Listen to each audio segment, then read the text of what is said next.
Welcome, writers, readers, and story lovers. Thanks for joining us for another episode of Storytime with Writers Playground. My name is Mariana Davila. I'm Eric Humbert. And we are your hosts.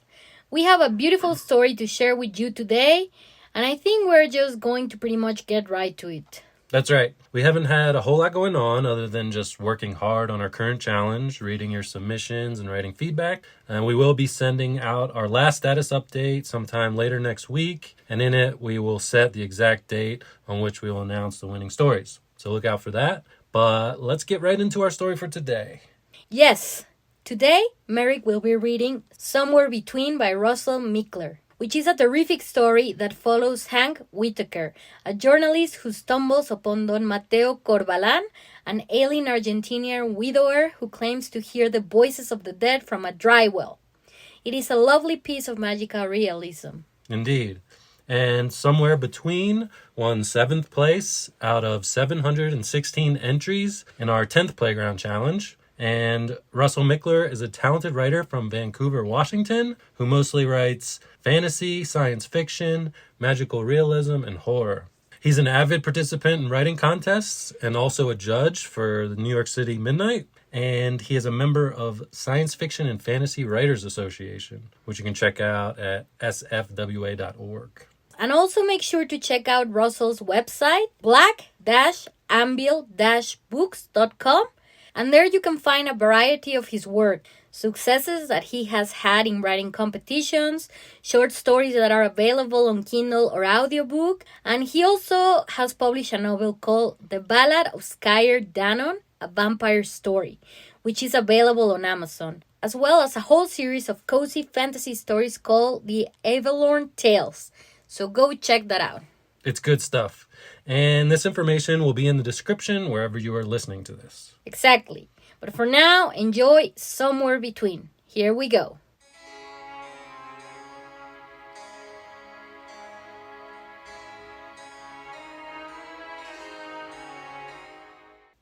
Somewhere Between by Russell Mickler. Shrapnel from the Stalen Granite 24 punches through my flat jacket and tears into my chest, arms, and shoulders. The blast rips off my helmet as chunks of mortar and bricks cascade over my head, ringing lodges in my ears. Buster barks, whines, whimpers. I try to breathe, to call him, but the wind's knocked out of me. Out of the way! Ralph tugs at my vest. Fucking Krauts! Booby trap! Watch for wires! Blood stings my eyes, but nearly beyond my sight, I glimpse a crumbling adobe church bathed in twilight. Medic! Will somebody move this damn dog? Stay with me, buddy. Hank! I force a hoarse whisper. Mateo.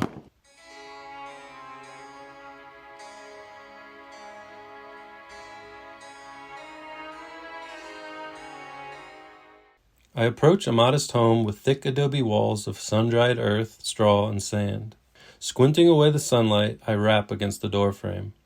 Emerging from behind the pinewood door, a woman drapes a faded red shawl around her shoulders and cups its edges to her mouth. A boy no older than 8 clings to her skirt. ¿Quién es? ¿Qué busca aquí? Middle-aged, crowned with wavy black hair, complemented by gray highlights, her hands, cracked, worn, or the color of clay in the rain. I remove my hat as Buster, a lanky galgo, squats beside my knees. Buenas tardes, Doña Isabel? Clumsy, fractured, 9 months in Argentina, and my Spanish still sounds like a ransom note. See? Her breath hitches, and her hand flies to her chest.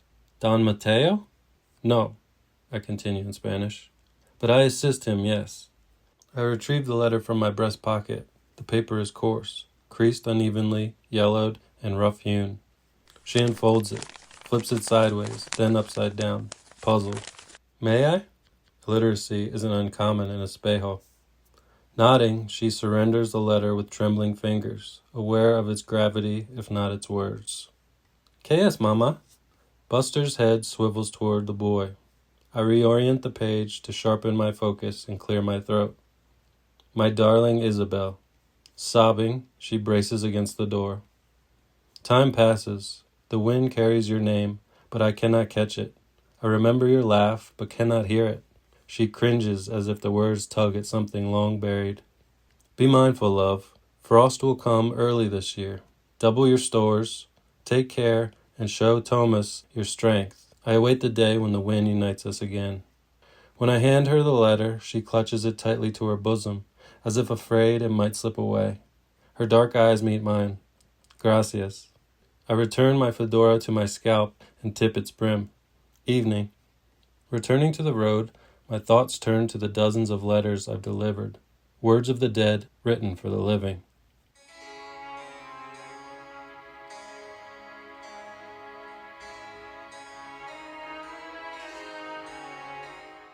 Buster and I greet Don Mateo Corvalon outside the ruins of an abandoned chapel.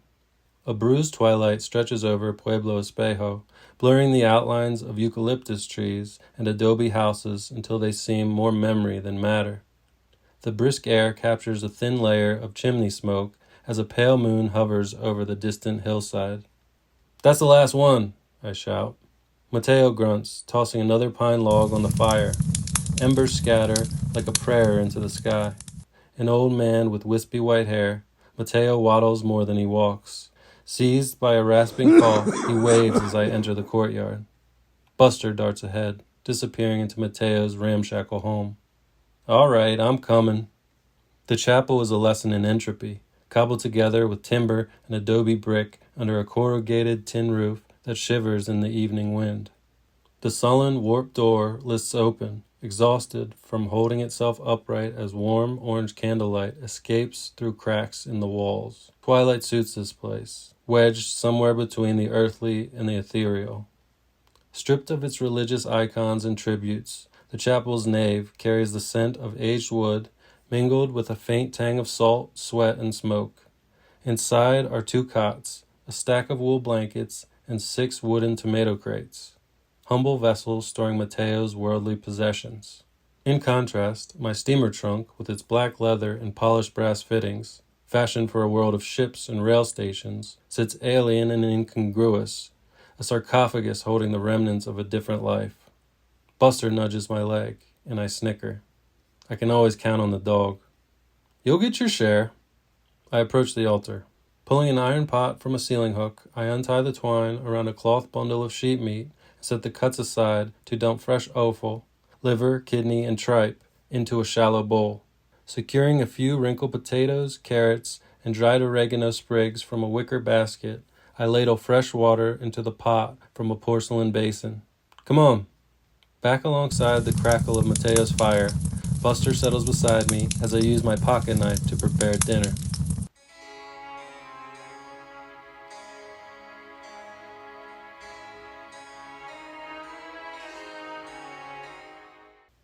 I fold the newspaper to glance at my watch. Still an hour out. The passenger car rocks unevenly, its poor suspension jostling the canvas sacks and valises in the overhead luggage rack. A rattan-bladed ceiling fan stirs a sluggish current of air heavy with tobacco and the sour musk of unbathed skin. Nearby passengers murmur in Spanish, sharing mate from a worn gourd. The New York Herald hired me straight out of Columbia in 27. Young, idealistic, and naive, I made my name during Prohibition, connecting readers with real people and real trauma. But by the mid-30s, the national gaze shifted outward, unsettled by what they saw at home. Readers became captivated by the gaucho, noble horseman of the Pampas, South America's answer to the cowboy, free, resilient, untethered. So my editor sent me to Argentina to find one. Beyond the smudged glass, the land blurs past, stretching into a rippling sea of autumn golds and pale greens swaying in the breeze. Scattered ombu trees frame the silhouettes of tall-horned oxen wading through the grass. Purple-hued hills merge sky and land on an amber horizon. I catch my reflection in the window and sneer. It turns out foreigners searching for gauchos is a joke among Argentinians, akin to hunting for leprechauns in Ireland. After 2 months of chasing myths, I arrive in Espejo, humiliated, frustrated, and desperate for a story.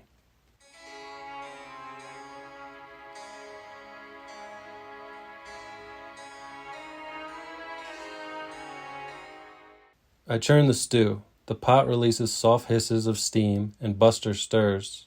I scratch behind his ears. Wrapped in a poncho over a soiled white tunic and a tan pañuelo, Mateo's settled into his usual spot, hunched in a rustic chair beside the well in the courtyard, studying the moon. When we first met, his voice carried the depth and richness of the upturned soil, the very loam of Puelche wisdom. But now, I poked the fire. Your basket's full again. Onions, potatoes, carrots. More eucalyptus leaves for your tea. Argentinian generosity amazes me. Kindness is as foreign in New York as I am here. Did the doctor visit today? He said the same shit. Mateo kneels to suffer a rattling cough that scrapes against his chest, his breathing wet and labored.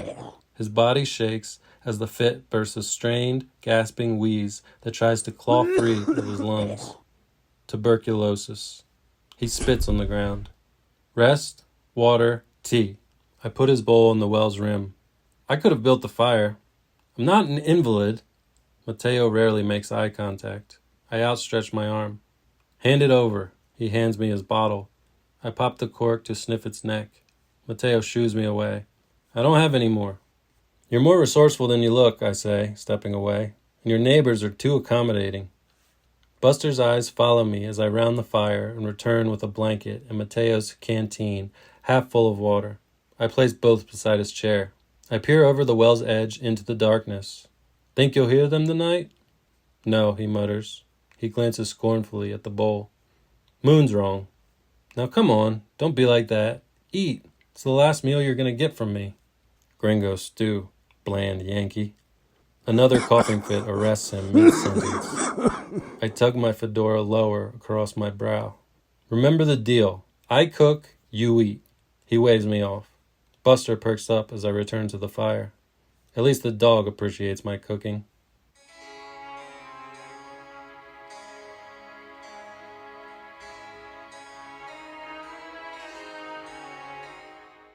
Rosalia. That was your wife's name? We were married here. Mateo gestures to the chapel. I briefly look up from my journal. This place has been around for a while. I attended Mass here as a child.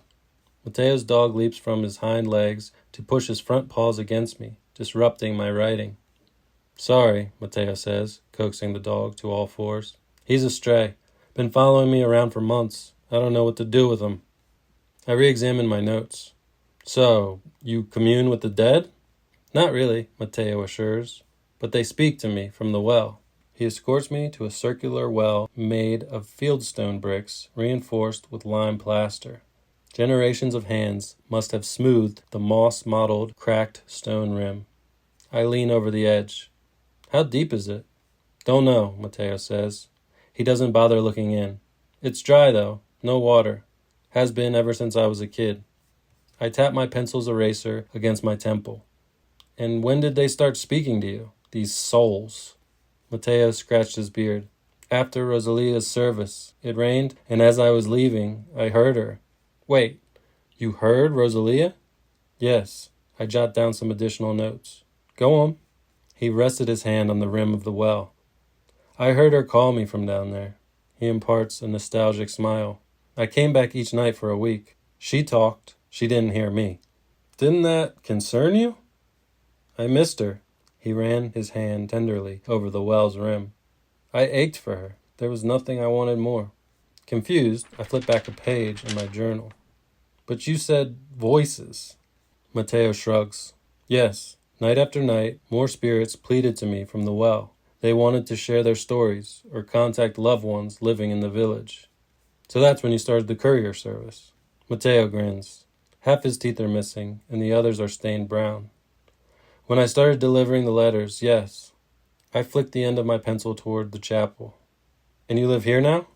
Yes, Mateo says, reverently upturning his gaze. To be closer to God.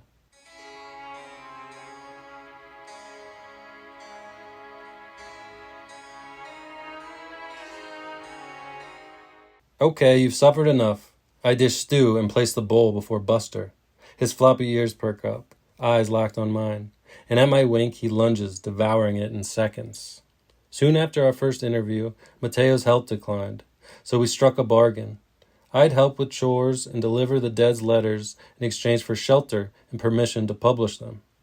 My editor was ecstatic. Months unfolded, and my stories were unlike anything in the Times or Tribune. Subscribers raved, and my column was syndicated. But nothing lasts forever. Mateo's frail hands tremble as he pulls the stew into his lap, and worry creeps up from my gut. I'm unsure how he'll manage without me. I toss another log on the fire, gather the pot and bowls, and rinse them in the chapel. Crumbling tea leaves into a mug, their sharp aroma clings to my fingers. I glance at my steamer. These people, their rituals, and their solemn, simple way of life had seeped into me, like the scent of eucalyptus on my hands or the grit beneath my nails. I came chasing folklore, but was instead woven into their tapestry.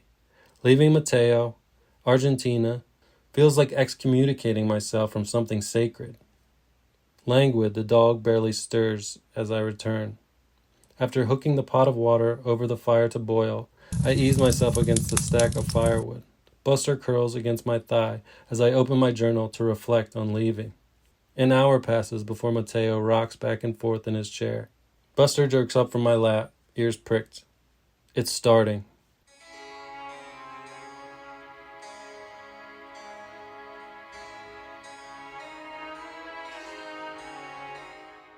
Dateline, 1939. War rages in Europe. The U.S. hesitates to engage, and Argentina walks on the rager's edge of neutrality, teetering between democracy and totalitarianism. I receive a telegram from the Herald. I'm to become a war correspondent. Bound for London, my train to Buenos Aires leaves in the morning.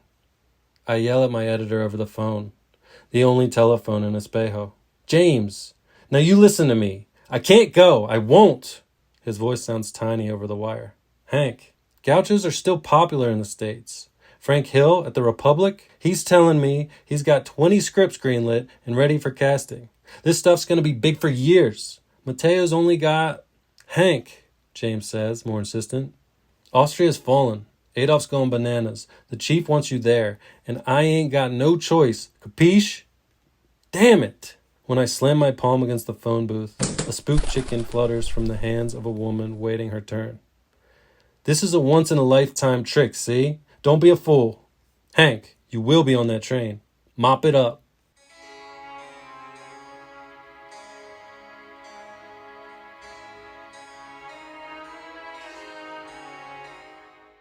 Buster tucks his ears as Mateo's face empties. The old man enters a trance-like state, leaning closer to the well. His eyes close, his breath calms, and his lips move, yet he says nothing. Occasionally, he nods in affirmation or understanding, touching the well as if to offer condolences. Writing by the firelight, Mateo uses a knife-sharpened charcoal pencil on handmade pulp paper retrieved from a canvas satchel to write down what he hears. Thereafter, he folds the paper without regard to shape or symmetry and addresses it with a name. Rising, I place the tea mug near Mateo's feet, then pick up the page, angling it against the firelight. Mesa, Juan Carlos. A departed grandmother implores her grandson. Do not marry Amelia. You will bring shame and ruin upon our name. I chuckle, recording the letter's substance in my journal. Retrieving another page, Mateo gently coughs as he writes out another. His penmanship jerky, rapid, each stroke harsher than the last. Alvarez, Maria del Carmen. Her father cautions her to fix the roof before the spring rains. Mateo wrenches another sheet from his satchel. Another one? I ask, leaning over his shoulder. Navarro, Luisa Veronica. The path to the river is not safe, her brother warns. Bandits, do not go alone. As I struggle to keep up with my notes, Mateo reaches for yet another sheet of paper. His breath turns ragged, his eyes flutter, and his hand races across the page. Mateo? I've never seen him so prolific. I pick up another letter. Whitaker, Henry. Shit! I release my journal. It falls to the ground. My heart pounds. Bile sticks in my throat. Mateo! Straining, gnashing his rotten teeth, his eyes wide and locked on the moon. Mateo's hand flies over the paper. Buster growls, his hackles rising before he releases a volley of piercing, staccato barks. My name, mine, written in Mateo's jagged scrawl, crashes into me like a tidal wave, and pulled by the undertow, its weight drags me to my knees. I feel like I'm drowning. The old man drops another letter before frantically launching into another. Whitaker, Henry. I force myself to my feet, burdened by something I cannot escape. Tempted by fate, yet drawn by dread, I open the first. 05.13.40, Sedan. 49.7013 degrees north, 4.9407 degrees east. 1,200 tanks, 50,000 infantry. What? Mateo's mouth forms numbers and letters. He desperately pens a third letter, his hand stabbing the page with the pencil. Snatching up the second letter, I open it. 07.10.41, Smolensk. 54.7826 degrees north, 32.0453 degrees east, 850,000 infantry, 1,700 tanks, 7,000 artillery. Mateo's bloodshot eyes fixate on the moon as though it alone sustains him. His shallow, wheezing breath betrays his decline, but the pencil does not falter. The page fills with another set of coordinates, towns, and numbers. Truths that bleed from his body, impressed with urgency. 07.12.43, Prokhorovoka. 51.1867 degrees north, 36.4166 degrees east. 52,000 infantry, 700 tanks. Mateo launches from his chair to collapse against the well. Seizing, Mateo succumbs to a rasping struggle for breath, racked by the violence of his cough. Fireside shadows cast his face in suffocating agony. Mateo! I scramble to him and grasp his shoulders to hoist his frame against the well. Who spoke to you? I demand, my voice breaking. I wipe the blood and phlegm away from his beard with the blanket. Mateo, who? The fire flickers. Its shadows twist. Glazed over, his haunted eyes lock on mine as he gurgles, You!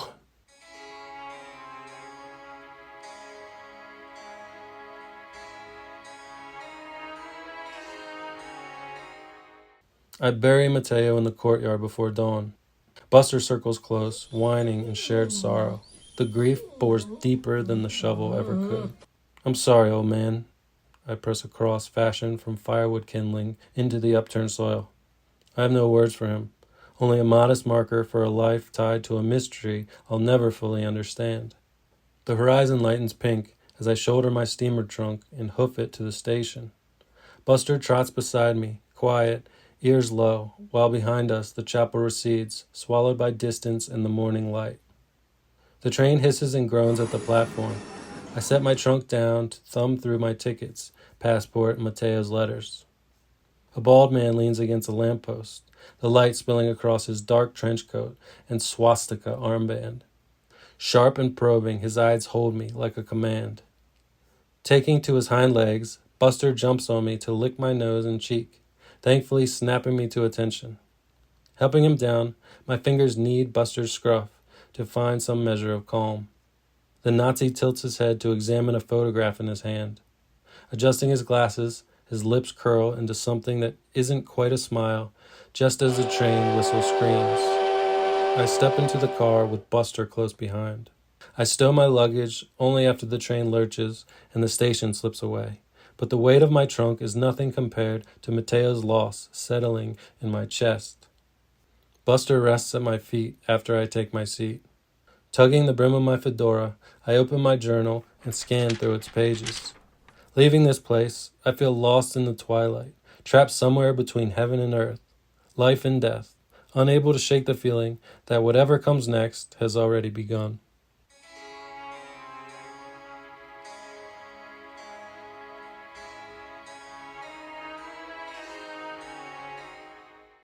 That was Somewhere Between by Russell Mickler.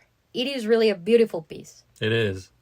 I love the idea of the title line, how it comes up in the closing line of the story, which says, Leaving this place, I feel lost in the twilight, trapped somewhere between heaven and earth, life and death, unable to shake the feeling that whatever comes next has already begun.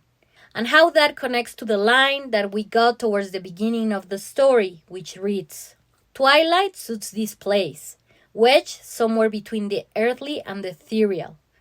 There is something very magical about this place he describes, and we can see that with the well. There is a connection to the spiritual, something beyond the material world. And the writing with the beautiful descriptive language and the imagery that Russell uses really brings that out. Yeah, I completely agree. And I really like the details that we get, like the lines, inside are 2 cots, a stack of wool blankets, and 6 wooden tomato crates, humble vessels storing Mateo's worldly possessions. It's minimalist, and it all feels natural. And then we read, in contrast, my steamer trunk, with its black leather and polished brass fittings, fashioned for a world of ships and rail stations, sits alien and incongruous, a sarcophagus holding the remnants of a different life. I love that. And we can see how these things are much more processed and man-made, hard and cold and unnatural, products of industry, of a fast-moving world outside of this place, a place that is going to war. I love the contrast as well, and the magical realism in this piece is great. Latin America has deep roots of magical realism in literature, with probably the most famous example being 100 Years of Solitude by Gabriel Garcia Marquez. So the setting of Argentina definitely feels appropriate and captured in a way that feels exactly how he writes, somewhere in between the earthly and the ethereal. Yeah, which makes me think, I think he has such a great use of alliteration in his writing. He doesn't overdo it, which is key, because a lot of times with alliteration, it can easily feel overdone or forced. But the sentence construction in general in this piece is just terrific. There is such a lovely rhythm and flow from one sentence into the next. It's just the sort of thing that can't really be taught. There's a melody to it, and you kind of just have to have a feel for it. And I would say that reading a lot and practice are the best ways to get good at something like that. Yeah, definitely. And as far as the story itself goes, I love the idea that Mateo is able to hear voices of the dead from the well, and I think it works perfectly fine, even better that it goes unexplained. And it's hard to say why that is exactly. I totally agree. It works. And sometimes I'll read a different story that has some sort of supernatural aspect to it, and I'll feel like it needs an explanation. Otherwise, it can feel random, and it will leave me thinking that it just doesn't make sense. But in this piece, I mean, if you think about it from a logical point of view, no, it doesn't make sense, obviously, but the story makes me believe it. I completely buy in and am captivated by the magical elements. So I'm not always sure what it is exactly that makes the difference in these cases. I think there are a number of factors. Every story is different, so you can really narrow it down to one thing. There are too many variables, one of which is just the way that the magical element is integrated in the story. For example, in this piece, it is introduced right away, which I think is a smart idea. Yeah, I totally agree with that. Because if a story feels completely real for a good portion of it, and then all of a sudden a magical element is introduced out of nowhere, it can feel just like that. Like it came out of nowhere in a way that is sort of jarring and changes the whole vibe of the story. Exactly. And also, it is meant to be mysterious. The characters in the story don't really understand it either, any more than the readers do. They want to believe, and we want to believe, and everything works together. From the setting, to the characters, to the writing. Yeah, and there's a romantic spiritual quality to it for sure. Also, as far as the structure of the story goes, I really like its nonlinear structure. It begins with this war scene, the explosions and blood and death, men killing men. It's cold and manufactured, and it serves as a good attention grabber as the story begins. And then it transitions back to Hank delivering one of Mateo's letters, the magic of being in touch with the dead loved ones beyond our reach. It's warm, it's humble, it's just as the place where they are living by the church, and how this existence continues throughout the story to contrast with Hank riding on the train, looking for a story about gauchos, and later when he gets called back to the industrial world of war and hate. And the twist is great. How it seems as though Hank is sending a letter to himself from beyond the grave, which says something interesting about time.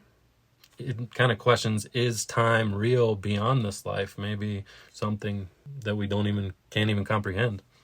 Yeah, and how he is sending him these coordinates that relate to specific battles and places that were significant for the war and where we assume Hank ends up. there is a haunting quality to it. So many killed. It's great. Anything else you want to add? I think that's about it. All right. Well, for the prompts, Russell chose Argentina for the setting, a journalist for the character, and the one thing that had to be included in every story for this challenge was a well. Yep. And if you enjoyed this piece, make sure to check out Russell's website, black-anvil-books.com, and read some more of his work there, which you can also find on Amazon. We will have the information in the description wherever you're listening to this. Thanks so much for joining us for another episode of Storytime with Writer's Playground. We'll be back with another great story for you in 2 weeks. Thanks so much, everyone. Have a great one. See ya.